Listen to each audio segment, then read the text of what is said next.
नमस्कार मित्रों, आगामी 17 अगस्त 2026 को सुबह तकरीबन 8:03 के आसपास जो सूर्य देव हैं वो राशि परिवर्तन करने वाले हैं और वो इस बार अपनी स्वयं की राशि सिंह में प्रवेश करेंगे।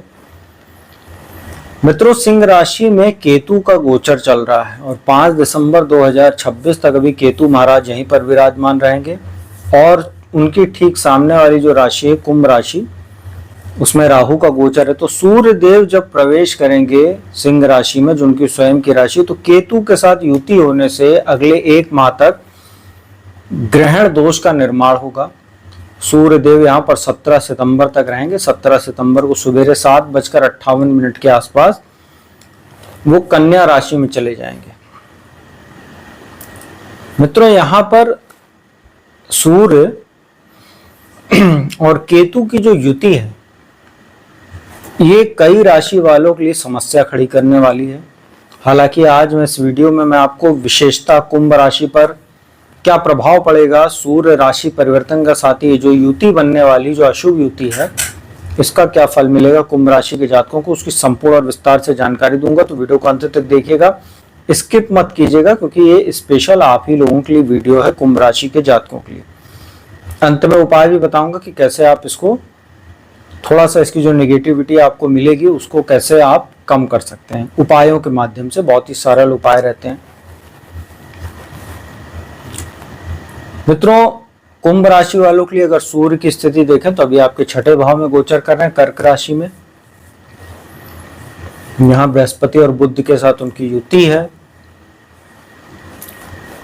इसके बाद वो आपके 7th हाउस में प्रवेश करेंगे। 7वां भाव स्वयं का भाव है उनका, सिंह राशि बनती है, वहां केतु विराजमान है। वहां 7th हाउस जो होता है बिजनेस पार्टनर का, लाइफ पार्टनर का भाव है। सूर्य जब यहां बैठेंगे तो सूर्य और केतु की संयुक्त दृष्टि आपके व्यक्तित्व पर अर्थात लगन पर पड़ेगी कुंभ राशि पर। जहां राहु विराजमान है तो राहु के साथ भी सीधा दृष्टि संबंध रहेगा। कुंभ राशि वालों को पता है कि उनके ऊपर एक 7.5 का भी इस समय अंतिम चरण चल रहा है, तो एक ये भी थोड़ी सी चिंता वाली बात है। शनि वक्री भी हैं अभी। पंचम भाव में अभी 18 सितंबर तक आपके लगभग जब तक यहाँ सूर्य का गोचर चलेगा तब तक आपके पंचम भाव में मंगल का गोचर भी चल रहा है। तो जो सितारों की चाल है कुंभ राशि वालों के लिए इस समय बहुत अनुकूल नहीं है। 6ठे भाव में बृहस्पति भी बैठे हुए हैं आपके। तो यहां पर चूंकि सूर्य जो होते हैं वो आपको पता होगा, मैं अक्सर राशि परिवर्तन की वीडियो में बताता हूं, सूर्य जो होते हैं हमारे पिता के कारक हैं। सूर्य प्रकाश हैं। इस सृष्टि में प्रकाश के बिना किसी भी चीज की कल्पना करना, जीवन की कल्पना करना, जो हमारा आत्मविश्वास है इसकी कल्पना करना ही सूर्य के बिना संभव नहीं है। सूर्य जिनका अच्छा होता है ऐसे व्यक्तियों को पिता का बड़ा अच्छा सहयोग मिलता है। ऐसे लोगों को सरकारी नौकरी बड़ी आसानी से मिल जाती है। ऐसे लोग शासन सत्ता में उच्च पद तक पहुंचते हैं। विधायक, सांसद, कैबिनेट मिनिस्टर तक बन जाते हैं ऐसे लोग। IAS वगैरह बनना, प्रशासन में सेवा देना, ऐसे लोगों का जो प्रभाव होता है, जो ऐसे लोगों की बॉडी लैंग्वेज होती है ये एक अलग ही होती है। इनके शरीर बॉडी में आपको एक तेज दिखाई देगा, भीड़ में अलग दिखते हैं ऐसे लोग।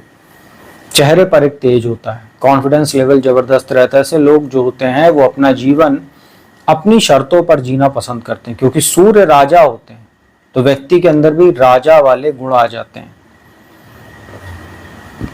वहीं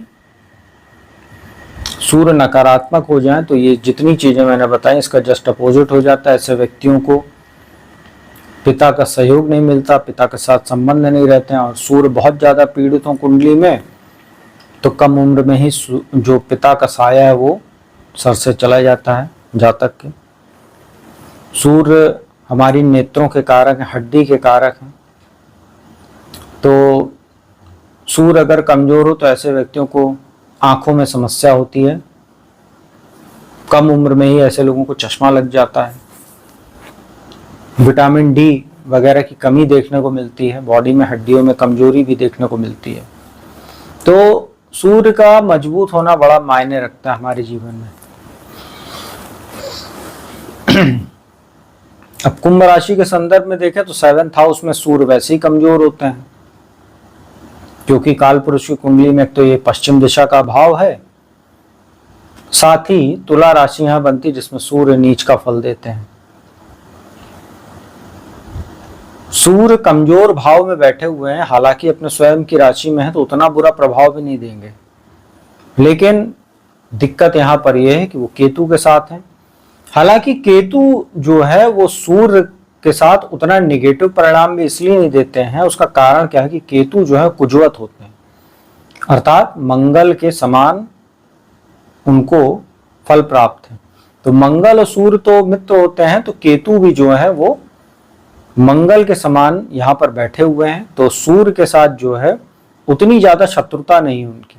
साथ ही जो केतु होते हैं वो मोक्ष के, अध्यात्म के, धर्म के कारक ग्रह हैं और सूर्य राजा हैं, तो यहां पर उतना बुरा प्रभाव तो नहीं होगा जितना हो सकता था, क्योंकि सूर्य भी अपनी राशि में है। लेकिन राहु का संबंध है, शनि के साथ षडाष्टक दोष है, एक ये दिक्कत है। साथ ही जो केतु होते हैं वो धड़ है, राहु दिमाग है तो केतु धड़ है, और केतु जो है वो सोचने विचारने की जो क्षमता होती है उससे थोड़ा सा परे है। वो उनके पास दिमाग तो है नहीं, तो उनके प्रभाव में अक्सर ज्यादातर लिए गए जो फैसले होते हैं वो अक्सर गलत भी हो जाते हैं। अब यहां पर क्या होगा, कुंभ राशि के जो जातक हैं, 7th भाव में ग्रहण दोष बन रहा है, राहु से दृष्ट है, शनि से षडाष्टक दोष है, तो होगा क्या कि पति और पत्नी में आपसी सामंजस्य में कमी देखने को मिलेगी। पति पत्नी में जो तालमेल होता है, वैचारिक जो तालमेल होता है उसमें कमी देखने को मिलेगी, जिसकी वजह से आपसी टकराव होगा। सूर्य चूंकि अहंकार भी देते हैं व्यक्ति को, तो यहां पर व्यक्ति के अंदर अहम की भावना आएगी, जो अहम है उसका वो टकराव होगा, पति पत्नी की नहीं सुनेगी, पत्नी पति का नहीं सुनेगा, और आपस में वैचारिक मतभेद होगा। बिजनेस पार्टनर, जो बिजनेस आप करते हैं उसमें जो अगर आपका बिजनेस पार्टनर है कोई, तो आपके पास बड़े अच्छे अच्छे आइडियाज आएंगे, आप चाहेंगे, आपकी ऊर्जा भी काफी शानदार रहेगी, क्योंकि केतु यहाँ बैठे हुए हैं मंगल के साथ, तो ऊर्जा बड़ी अच्छी रहेगी आपकी।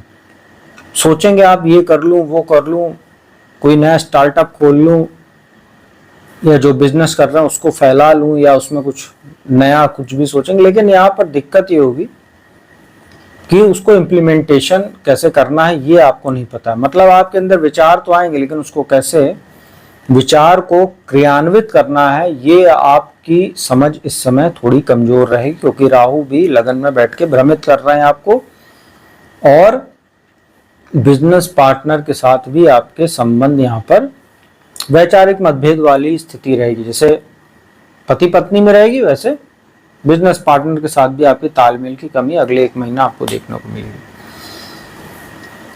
इसके बाद यहां पर जो अविवाहित लोग हैं उनके लिए भी दिक्कत है। अगर कहीं बातचीत चल रही तो अचानक उस बातचीत में डिस्टरबेंस क्रिएट हो जाएगी। शादी वगैरह की अगर कहीं बात चल रही है तो बात बनते बनते रुक जाएगी, या हो सकता है कट जाए, क्योंकि केतु जो है वो डिटैचमेंट के कारक ग्रह होते हैं।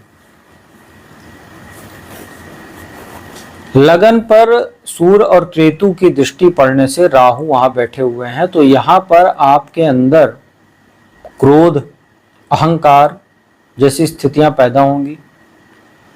गुस्सा आपको इस समय काफी आएगा, क्रोध जिसको बोलते हैं। छोटी छोटी बातें आपको कहीं ना कहीं आहत करेंगी, अहम का टकराव होगा।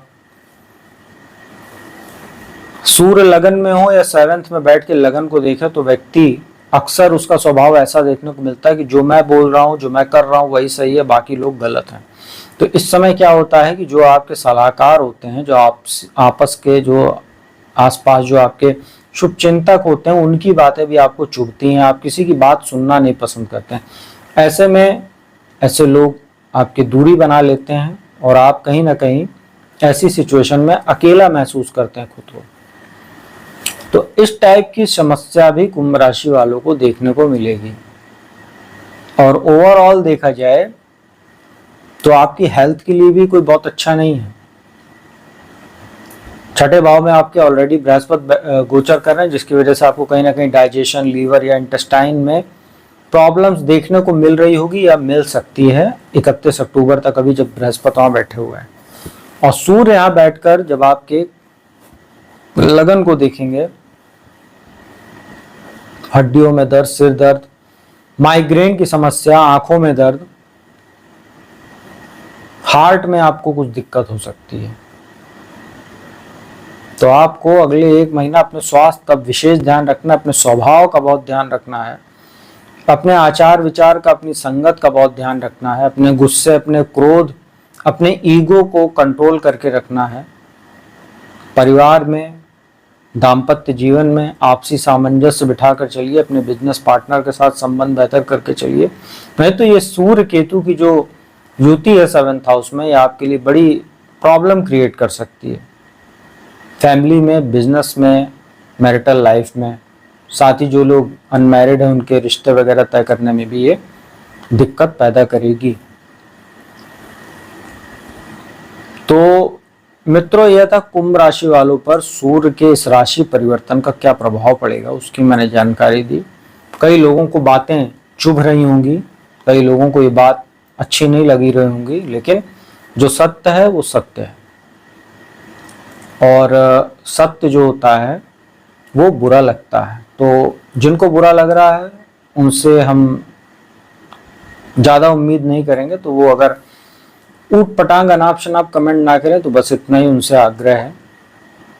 बाकी उपाय आपको बता देते। उपाय देखिए सिंपल है, वही उपाय जो अक्सर आप लोग करते हैं। सूर्य को प्रतिदिन जल दीजिए स्नान आदि के उपरांत, स्टील या तांबे के लोटे में जल भरकर ओम आदित्याय नमः या ओम घृणी सूर्याय नमः, इन दोनों में से कोई एक मंत्र का जाप कर सकते हैं। साथ ही वहीं खड़े होकर 11-21 बार आप ओम आदित्याय विद्महे दिवाकराय धीमहि तन्नो सूर्य प्रचोदयात्, इस मंत्र का भी जाप कर सकते हैं। सूर्य गायत्री मंत्र है। अपनी इच्छा और क्षमता के अनुसार आप सत अनाज या गुड़ और गेहूं जैसा मिलाकर अनाज आप किसी जरूरतमंद को दान कर सकते हैं। अपने पिता का आशीर्वाद लें, जिनके पिता नहीं है, क्योंकि बहुत लोग कुतर्क करते हैं हमारे पिता नहीं है। तो जिनके पिता नहीं, तो पिता तुल्य जो लोग होते हैं परिवार में, अपने ताऊ या अपने जो बड़े पिता वगैरह होते हैं, उनका आप चरण स्पर्श कीजिए, सम्मान करिए, उनका आशीर्वाद लीजिए। और अगर आपको कहीं, वैसे तो संभव नहीं होता, बहुत कम ही देखने को मिलता, लेकिन भगवान सूर्य का अगर कहीं आपको मंदिर मिल जाए तो उनका पूजन दर्शन कीजिए जाके हर रविवार को। ये सिंपल से उपाय है, आप इसको कीजिए। जो सूर्य और केतु की निगेटिविटी है वो काफी हद तक दूर हो जाएगी। अंत में आपको लेकिन इतना जरूर मैं बता दूंगा कि ये जो युति है ये अच्छी नहीं है। साथ ही अब जो कुंभ राशि के जातक हैं, लगातार आपके लिए अगले 3 महीना सूर्य देव जो हैं वो शुभ फल नहीं देंगे। ये एडवांस में आपको बता देता हूँ। उसका कारण है, अभी सूर्य केतु के साथ ग्रहण दोष में है 7th हाउस में। इसके बाद वो आपके अष्टम भाव में जाएंगे। अष्टम भाव में भी सूर्य का प्रभाव कोई बहुत अच्छा नहीं होता है। फिर उसके बाद फिर वो उसके अगले महीने जाएंगे आपके भाग्य स्थान में, वहां नीचे राशि में बैठ जाएंगे, फिर कमजोर हो जाएंगे। तो अब अगला 3 महीना जो है, अगस्त से सितंबर, सितंबर से अक्टूबर और अक्टूबर से नवंबर मध्य तक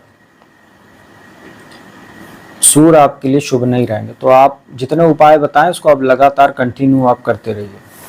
तो मित्रों, उम्मीद करता हूँ वीडियो आपको अच्छी लगेगी, इन्फॉर्मेटिव लगेगी। वीडियो अच्छी लगी तो उसको लाइक, कमेंट, शेयर कीजिए। कुंडली विश्लेषण के लिए मेरा नंबर डिस्क्रिप्शन स्क्रीन पर उपलब्ध है, उस पर संपर्क कीजिए, अपॉइंटमेंट लीजिए। कुंडली विश्लेषण का लाभ देश दुनिया के किसी भी कोने से आप मेरे द्वारा प्राप्त कर सकते हैं। तो अब मैं अपने वाणी को विराम देता हूँ। अगली वीडियो में आपको जो बची हुई राशियां, उन समस्त राशियों पर सूर्य के इस महाराशि परिवर्तन का क्या प्रभाव पड़ेगा उसकी संपूर्ण जानकारी लेकर हाजिर होंगे। तब तक के लिए ओम नमः शिवाय।